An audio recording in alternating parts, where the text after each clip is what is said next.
Morning. Well, as you can tell, we're driving, we're having a bit of a road trip. So roll the intro.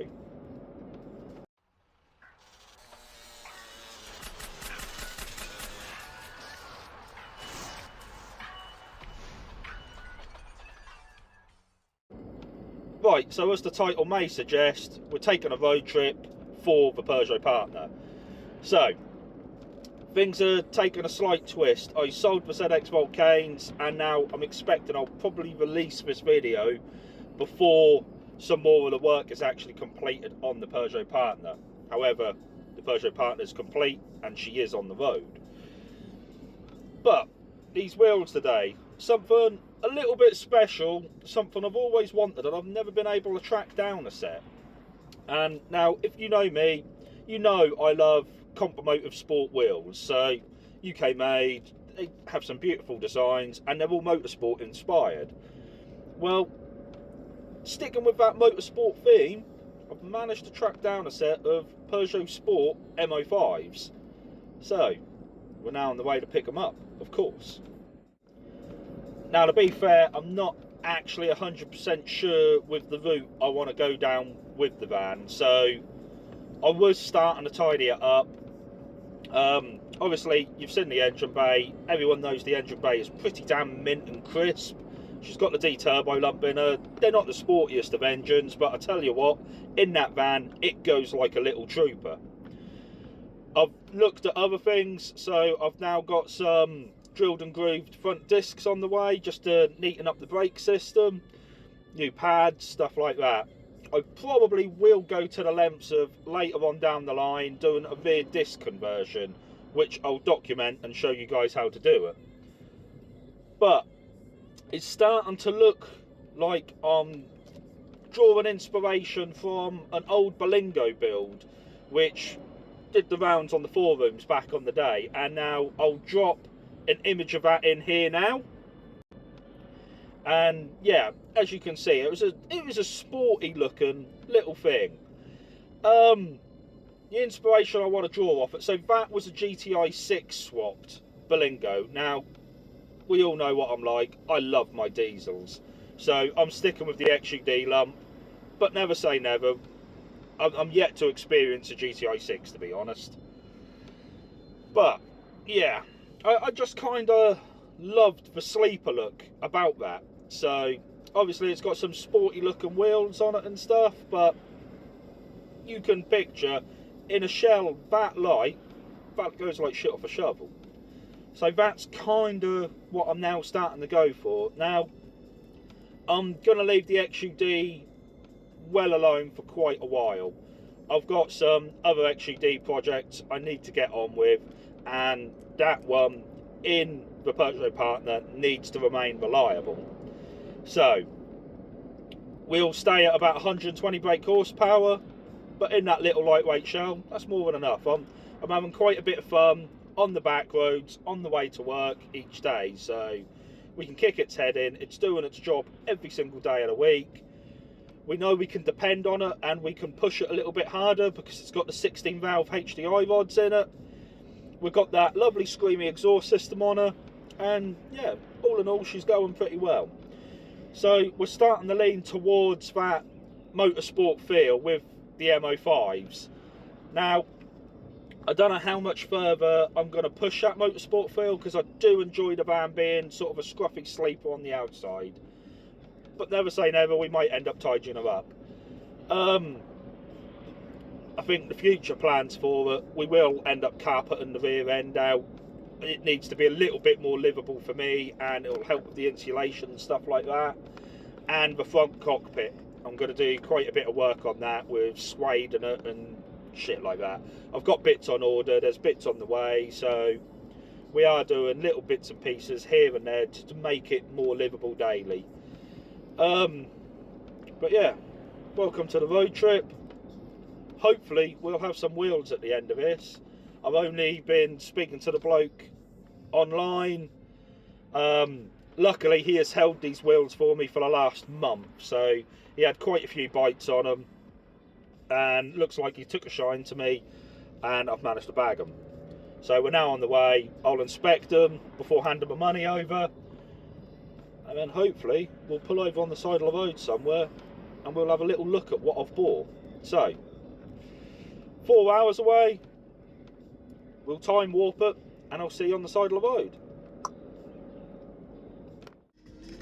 So, stuck in traffic and a load of inquisitive cows.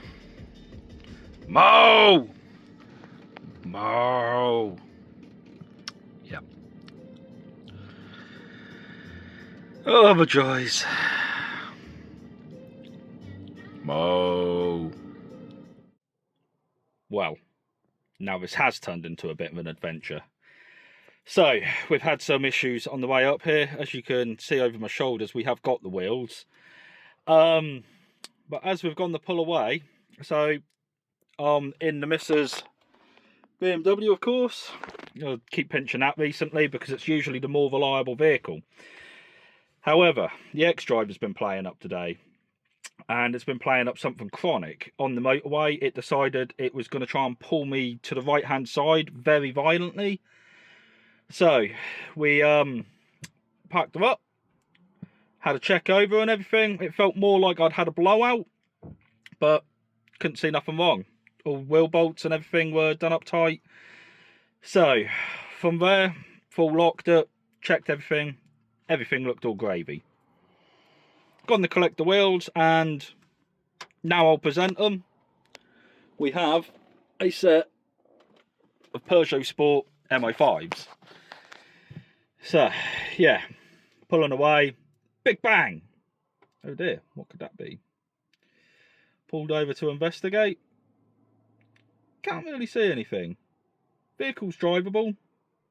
So, yeah, I've pulled over to one side, had a look again, and it would seem that the drive shaft has exploded out of the CV joint. Not so good.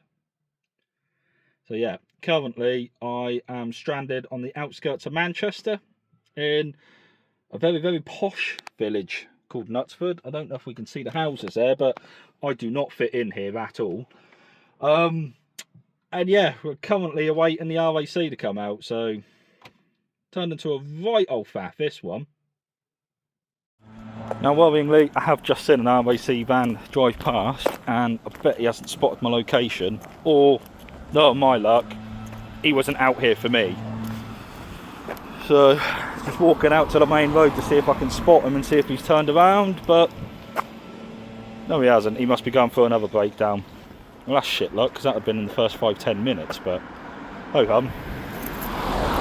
It's what it is. Let's go have a look at some wheels.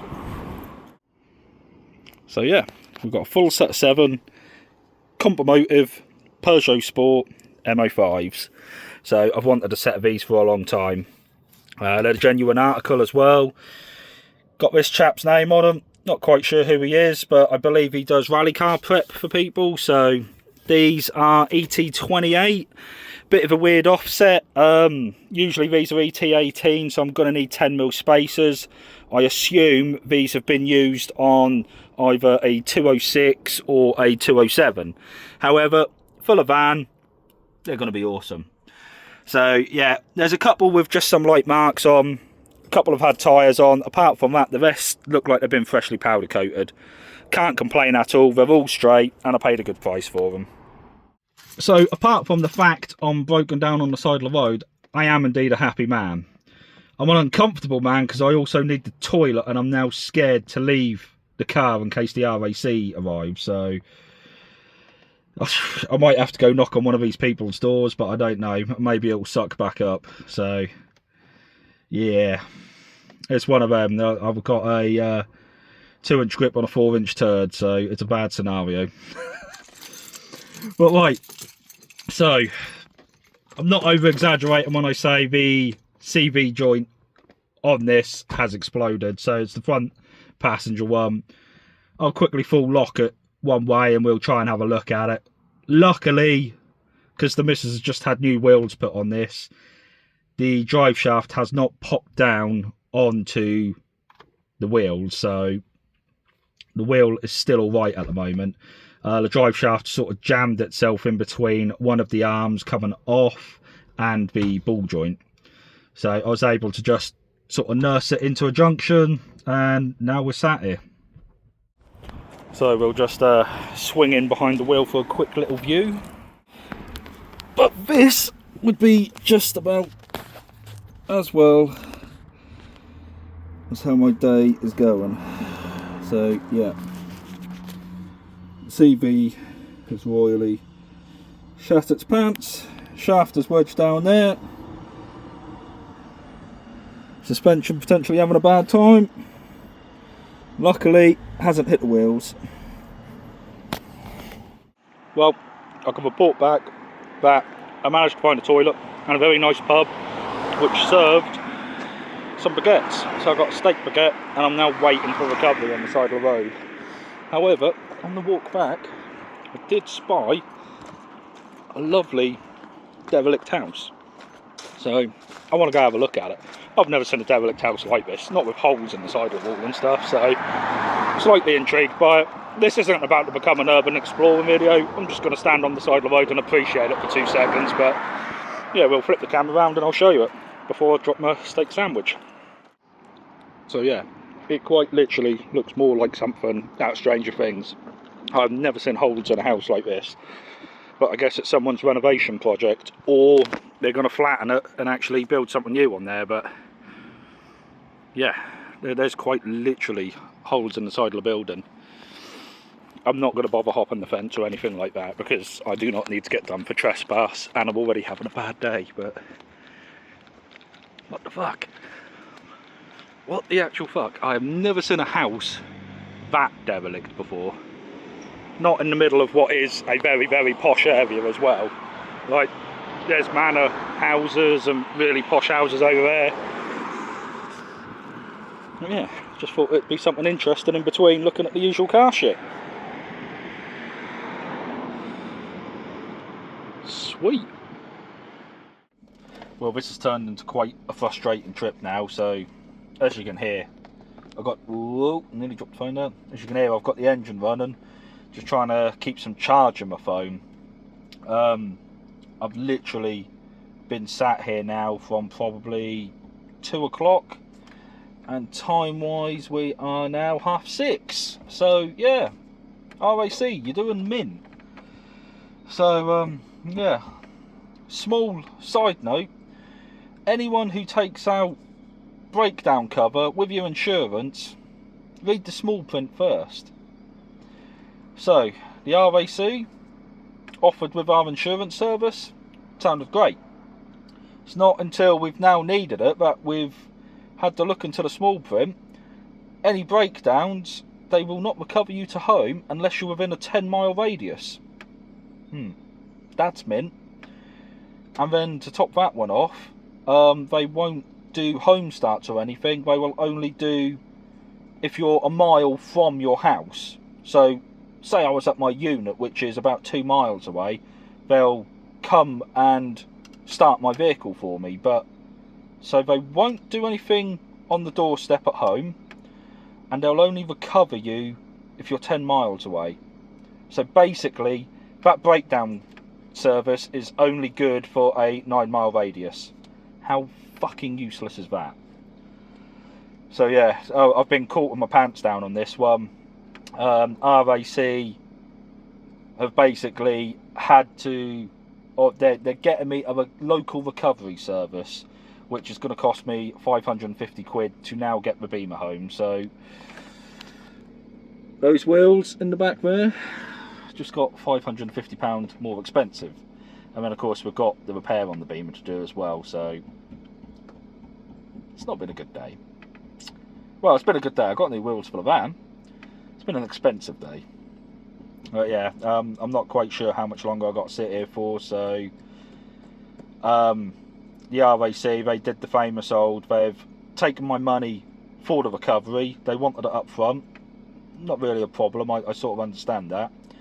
And when I get a phone call half an hour later, yep, your recovery services, we're now about to arrange it, but we haven't got one driver who can do the full trip because of like log times or something like that. I'm not quite sure how it works out, but basically I'm going to get dropped home within 4 trips with drivers who have got to swap over, and there could be a wait between 4 to 5 hours in between each driver.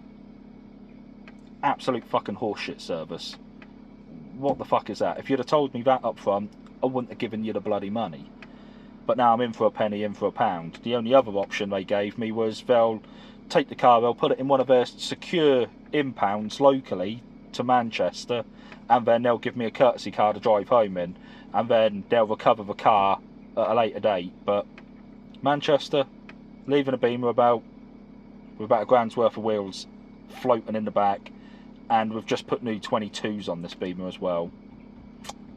Don't particularly want to leave it in a compound out here. So yeah, just word to the wise, when you take your insurance out and you think you're getting breakdown cover with it, read into it a little bit deeper, because it's all smoke and mirrors. It really is not what it seems. I've now learned the expensive way. Okay, so a quick update on the situation. We've had one lovely recovery truck driver drop us to Sandback Services, which is over there. It's now so dark, I obviously can't record my face. But yeah, so in 6 hours, we've done a total of 25 miles, and I've still got 169 miles to go from where I am. So yeah, this is the RAC for you. I've been sat at the services now for 2 hours, and I'm still waiting for the next recovery truck driver to actually make contact to come and pick me up, and then do the same again, probably another 25 miles down the road. And yeah, what a joke of a service, right? You pay 500 quid for this bullshit.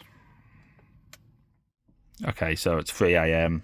I'm still sat here at Sandback Services. I've had absolutely no contact from RAC. Of course, they've taken the money and run by the looks of it. Managed to get through to the company who dropped me here in the first place. So luckily the guy in the switch room for them was pretty understanding. He's contacted RAC.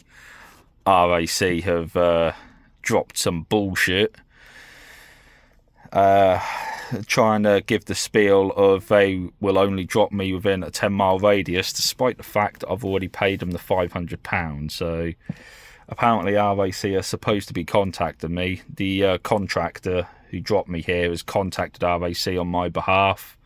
Of course, the number they use to contact RAC they can't give me, so looks like I'm still sat here for the foreseeable. We're doing well, because this is literally 12 hours since breakdown. So, yeah, looks like we're going on for 24 hours at this rate. Still 170 miles from home. Still only made it 25 miles of my journey so far. What a joke. Christ. Well, we're now 7 AM or half 7. Finally heard off a local tow truck company, and they're still saying it's going to be about another 2 hours before we can get a driver out to me. So the tow truck company, I've explained the situation to them. They're absolutely disgusted with RAC and how useless they've been. But yeah, they're not even sure themselves how far they can actually take me. They do know it's not the full journey, so, but they've had no information given to themselves by RAC on where I'm being dropped. So fucking mint. Still got the wheels, that's the main thing, right? Right, so there we have it. That's the next relay done. That's Hilton. Well, we're now at Hilton Services, and that is Richford, who has dropped us off here. So we're slowly making progress. So yeah, from Sandback Services we're now at Hilton Services, which I believe it was roughly 50 mile down the road, but it's 50 mile down the road in the wrong direction. So I've still got 160 mile to go before we actually get back. Yeah, I've not really got much to say about this. For an RAC service, this is pretty wank, to be honest, but oh well, we made the wheels more expensive. However, we still do like a Peugeot Sport comp motive. So, do I regret getting them? Absolutely not. Do I regret not picking or using the van? Yeah.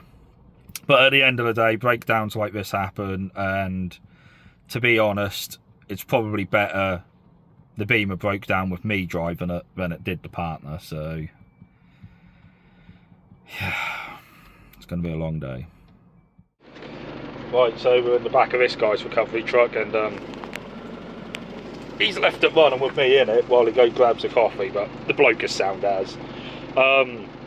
So, RAC wanted to take me over to Leicester, which really isn't on my journey home.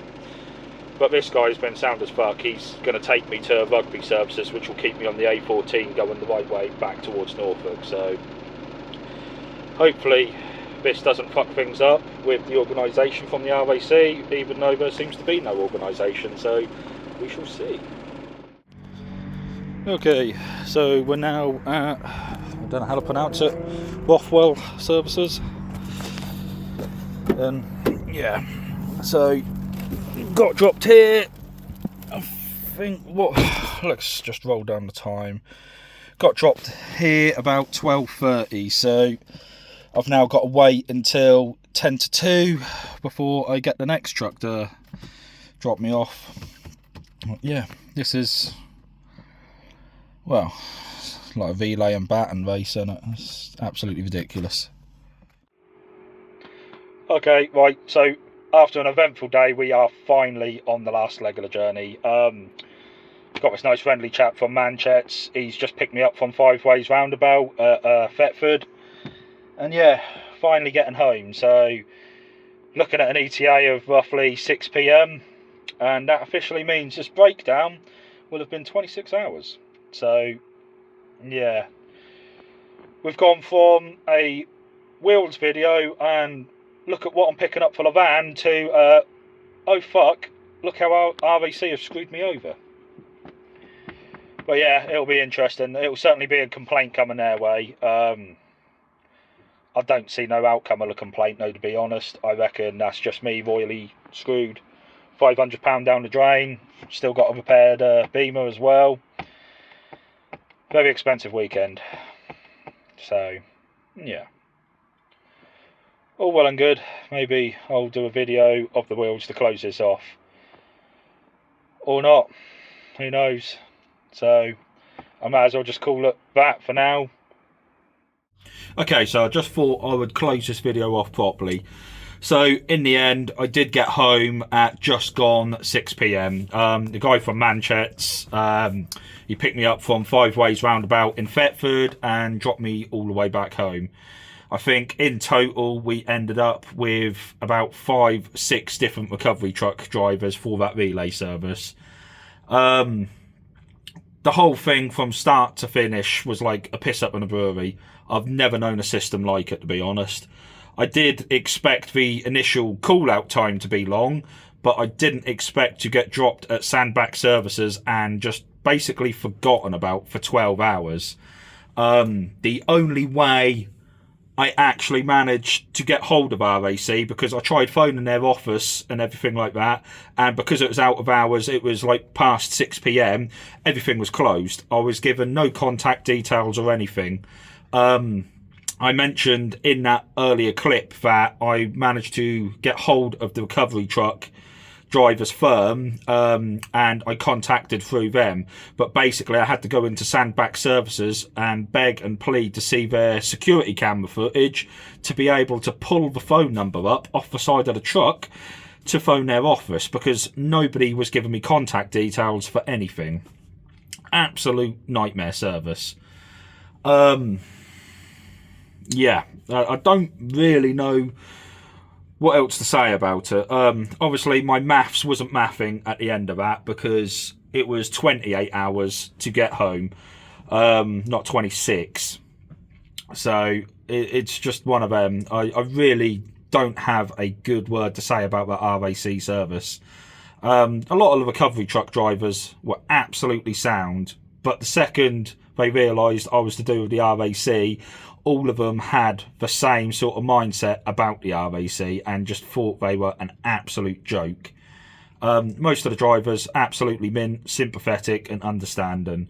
I had one arsehole amongst them all, to be fair. Don't know what it was on the day. His attitude just absolutely stunk. You couldn't hold a conversation with him. I understand he's not a taxi driver, is he? He doesn't have to talk to people, but he was pretty snappy for no bloody good reason. And if you're going to deal with people like that face to face on a day-to-day thing, maybe an attitude adjustment is required there. But yeah, once the relay service got going, it went reasonably smoothly. The only one hiccup in that service once I got picked up from Sandbach and continued was a guy who arrived 40 minutes late with absolutely no excuse whatsoever. That caused the next person in the relay service to have to call me and cancel because he couldn't hang around for the 40 minutes, which this other driver was late. And then to top it off, the driver who was late arrived with a recovery truck with no fuel in it. And okay, fair enough, you can almost let that slide because if he's going from job to job, you can understand him having no fuel and needing to refuel. Fair enough there. But what did take the piss was the fact that he then went in, got a coffee, got food and everything, sat there for another 10-15 minutes, making me even later for the next relay service. So yeah, this was the guy whose attitude also sucked quite a bit. It's not like he turned around and said to me that he had missed a break time or anything like that. He literally told me he'd only just come on the clock at 2 o'clock, so not really much of an excuse for him there. But yeah, all in all, got home safely. The wheels, I have offered the wheels up. I'll drop a photo in here now. So as you can see, I held one of the MO5s up. There's no tyre, no nothing there, and it was just to get an idea of what it's going to look like on the van. Now, since that photo and since all this ordeal happened at the weekend, so we are now, what day are we? I think we're Thursday at the moment. That all happened this last Friday, Saturday, just gone. So since then, I've ordered my tyres. I've got my tyres fitted. Ordered my spacers, what I needed. Decided to get some M-Tech drilled and grooved discs, and they're going to go on this weekend.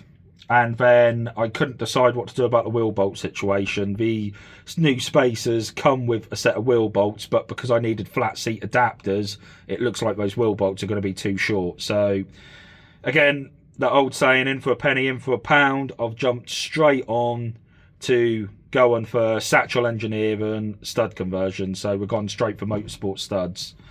Extremely OTT for no reason, but you'll see all this to come in a later video. So yeah, to close it off, RAC, would I bother with them again? Absolutely fucking not. Honestly, anyone who gets offered breakdown cover with their insurance, make sure you actually read it and make sure it's worth a wank, because genuinely, we were sold it as all singing, all dancing, and it wasn't until we actually needed it that we found out it wasn't worth the paper it was written on. Again, RAC missold me the recovery service because they actually took my money first and then explained to me the service they would provide half an hour later. I was in a catchment area with very poor signal, so they basically took full advantage of me. Of course, I've written a strongly worded email, that good old fashioned saying, and I'm yet to hear anything back from RAC. I doubt anything's going to bloody happen. I doubt I'm going to get any form of refund or compensation. And yeah, and on that other note as well, what I didn't realise being stuck in Sandbach services for 12 hours is that RAC were actually supposed to have put me up in a hotel. So any extended period of time like that, you're not supposed to sleep in your car at the services. It's actually RAC's responsibility, once they've taken your money for the recovery service, to put you up somewhere. So the fact that they didn't contact me and do that doesn't really fare well for them at all. But again, we'll see if there's any outcome of that at all. yeah, I mean, in the future, when it comes to recovery now, I was told by a couple of the recovery truck drivers to look into like Green Flag, and I think the other one's like Britannia Recovery. Whether or not I bother, I don't actually know, because Green Flag, their system is they basically just get any local contractor with a recovery truck to come out to you to get you from A to B.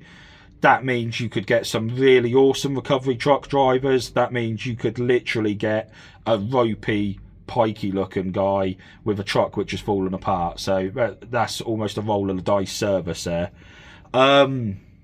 So for me, in the future, I don't actually think I'm going to bother with breakdown. These days, everyone has a mobile phone in their pocket. Nearly everyone has a way to charge them and make sure they've always got charge.